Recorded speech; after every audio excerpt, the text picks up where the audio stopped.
자, JPA의 OSVI랑 SSE랑 궁합이 좋지 않다. 이게 무슨 뜻이냐면 일단 스프링이 저희가 JPA를 많이 쓰죠. 자, 그러면 그거에 대해서 조금 알아두시는 게 좋은데,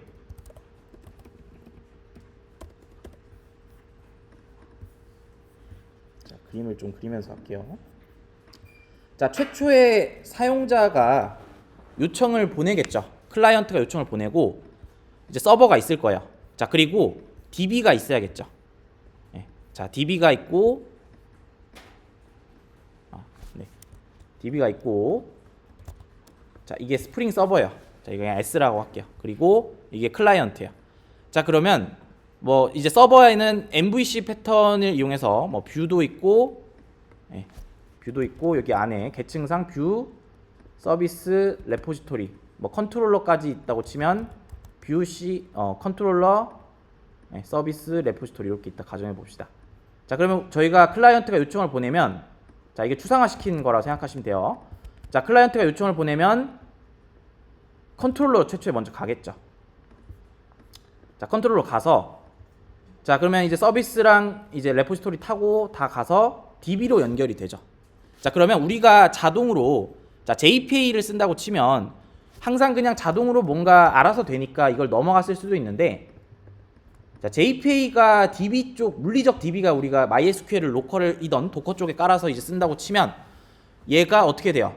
물리적으로 접근해서 커넥팅이 된 다음에 그 다음에 데이터 받아와서 컨트롤러 반대로 역순으로 리포지토리 서비스 컨트롤러 타고 뷰로 가는 거예요.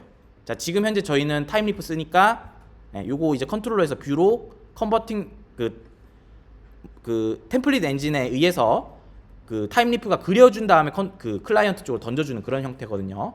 자, 그러면 자, 클라이언트가 컨트롤러 요청을 보낸 다음에 여기 스프링에서 일어나는 일은 뭐예요? 그 요청을 처리하고 리포지토리 단에서 뭐예요? DB 쪽에 연결을 해서 JPA가 연결해 주겠죠? 커넥트해서 쿼리 날리고 쿼리에 의거한 요청 데이터들을 받아와서 다시 가공시켜서 컨트롤러한테 던지는 거예요. 그래서 이거를 보통 서버 사이드를 하는 이유가 사이드에서 뭔가 이렇게 해주기 때문에, DB와 클라이언트 간에. 그래서 이 서버 사이드를 하는데, 자, 우리가 그러면 이쪽에서 이 커넥팅이 되는데, 만약에 게시글을 요청을 할 때 우리가 기본적으로 서비스에서 어떻게 되어 있어요? 게시글이랑 게시글 하나만 딱 받아오진 않죠. 보통 어떻게 돼요? 자, 게시글이랑, 자, 요거는 이렇게, 자, 게시글 만약에 하나 조회하면, 자, 게시글 하나만 조회하지 않고 보통 막 댓글, 추천수, 그리고 뭐 또 뭐가 있을까요? 네, 뭐 여러 가지 자료들이 여기 안에 포함된 것들 다 받아오죠. 그러면 쿼리가 어떻게 돼요? 자, 예시를 들자면, 자, 일단은, 자, 요거 이동을 좀 할게요.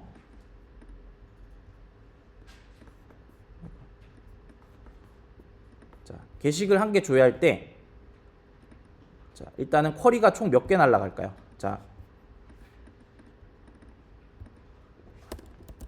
게시글 관련해서 만약에 셀렉트 뭐 포스트 이렇게 날라가고, 자, 그 다음에 댓글 관련해서 셀렉트 커멘트 뭐 또 날라갈 수도 있고.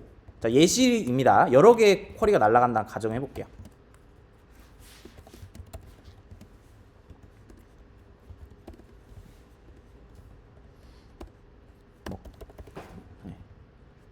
좋아요니까 라이크 카운트를 할까요? 뭐 이런 식으로 날라간다고 쳐보면, 자, 이게 얘가 요청이 한번 들어갈 때마다 연결했다 끊고, 다시 요청이 들어갈 때마다 연결했다 끊고, 다시 요청이 들어갈 때마다 연결했다 끊으면 비효율적이겠죠. 그래서 이거를 얘가 총 다 끝날 때까지 연결을 유지합니다. 그래서 보통은 레스트 풀하게 가실 때는 서비스에서 레포지토리 DB까지 일어나는 일들이 처리될 때 연결이 유지가 되고요. 자, 그 OSIV가 그런 뜻이야.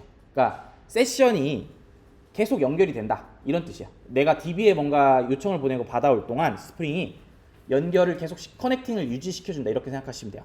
자, 근데 우리가 지금 현재 만든 경우는 타임리프를 쓰기 때문에 뷰단까지 있기 때문에 얘가 컨트롤러 서비스 레포지토리 일단 타고 컨트롤러에서 뷰에서 데이터 입혀서 사용자한테 던져줄 때까지 이 커넥트 된 게 연결 세션이 유지가 돼요.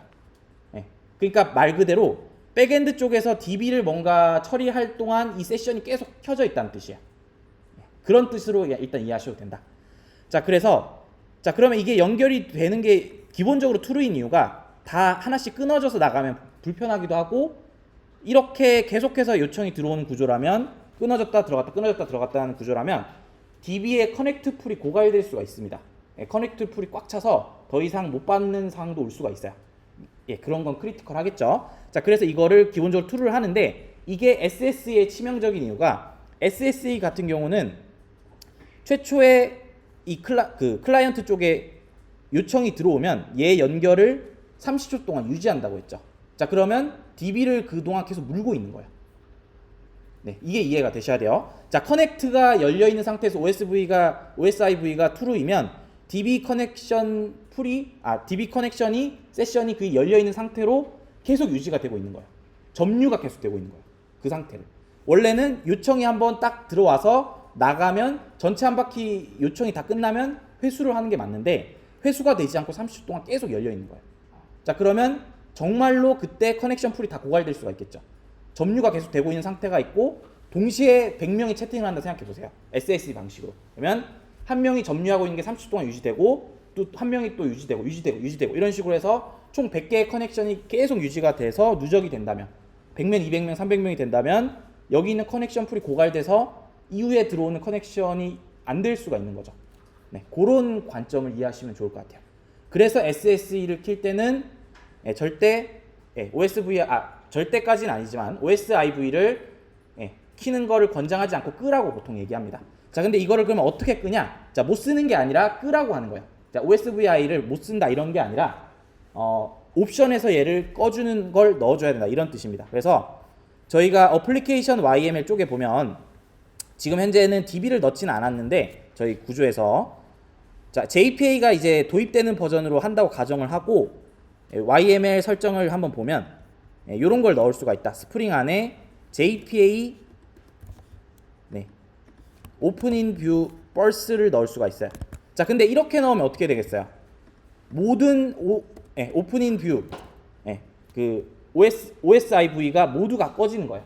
설정을 다 끄는 상황인 거죠. 자, 일반적인 경우는 얘를 키는 게 훨씬 더 좋다고 했죠. 근데 SSE 때문에 모든 요청을 다 얘를 꺼버리면 불리하니까 좋지 않으니까 보통 이렇게 다 끄진 않고 일부 패턴을 끕니다. 밑에 보시는 이러한 방식대로 일부 패턴만 이렇게 끕니다. 자, JPA 이런 식으로 해서 내가 이 상태에서 불러올 때는 끈다. 그러니까 저희 같은 경우는 뭐 챗 즈나 혹은 아까 전에 이제 write 했을 때 뭐 이런 거 실행되니까 이쪽에서 저희가 만든 이런 write 메시지 할 때라던가 자, 이런 식으로 처리를 한다.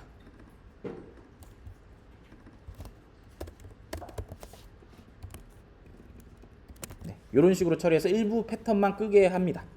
그래서 요거 옵션이 YML에 들어가면 해결이 되고 일반적인 상태에서는 true로 되면 궁합이 좋지는 않다. 왜 안 좋은지는 그렇게 이해하면 되고 여기에 이제 자세히 적어놨죠. 그래서 서버와 클라이언트가 연결을 장기간 유지하는데 연결이 계속되는 동안 계속해서 실시간 푸시하고 그 상태가 유지되면 세션이 계속 유지가 되기 때문에 커넥션이 계속 활성화된 상태로 유지가 된다. 그러면 커넥션 풀이 고갈될 수가 있다. 그래서 그러면 커넥션 점유가 오래되면 당연히 성능도 저하되고 다른 요청이 이제 딜레이가 되면서 문제가 생길 수도 있다. 이렇게 이해하시면 되고 해결하는 방식까지 알고 넘어가시면 될 것 같습니다. 됐습니다.